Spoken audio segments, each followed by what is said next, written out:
the tea on Elon Musk, Donald Trump, and this fiasco involving South African immigrants.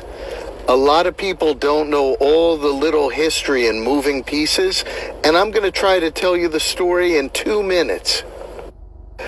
At the end of World War II, when the Mustache Man, as they call him here, was defeated, many people who loved that ideology and believed in racial supremacy and had a lot of pseudoscientific theories about a master race, they found a home in South Africa.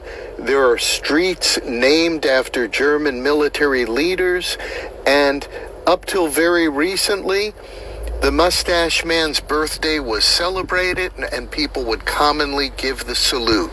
That was the place where Elon Musk was raised, and many of Elon Musk's friends who came over here and are very prominent leaders in the tech world, including Peter Thiel.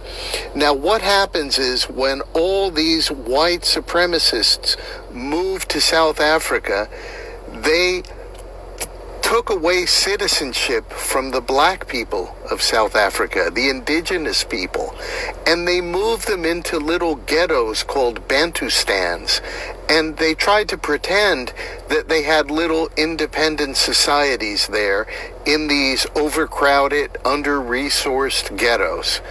And it took years, but in the 80s, a revolution happened, and the apartheid system was finally overthrown. Now, at that time, Elon Musk's family left because what had made them rich with their emerald diamond mines and cheap labor and racially structured society had been taken apart. So they left. Now, even after this revolution happened, over 70% of the wealth, as you could imagine, still resided with the white colonizers who owned just about all of the land. So having a reform to make things equal for everyone would be a complicated judicial process, but it systematically took place and is still happening to this day. You could imagine how difficult it would be to unravel that terrible system and to create something fair for everyone. Now, one of the laws in South Africa is any international investment, any big company that goes to work there, they have to be sure that 30% of the company has equity in people of South Africa, black people, marginalized people, and there are several ways they could do that. But Elon Musk and Starlink didn't like that rule, and they resisted. In other words, if Starlink was to open a business in South Africa and have offices, they would have to have at least 30% of the company black South Africans. Instead of complying with that, like Microsoft and every other big tech firm, Elon Musk started to use X to put out these crazy claims of a white genocide, things that the United Nations and every other serious human rights group said is a damaging lie perpetrated by the extreme right.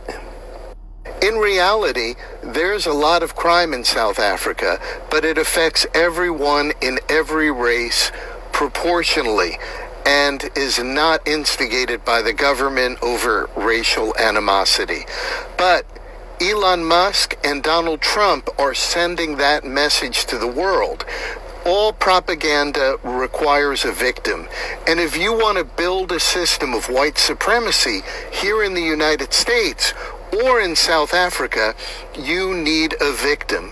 So Elon Musk has been using X, and Trump is throwing around the genocide word and bringing in white people from South Africa and telling the world he's saving them from a genocide.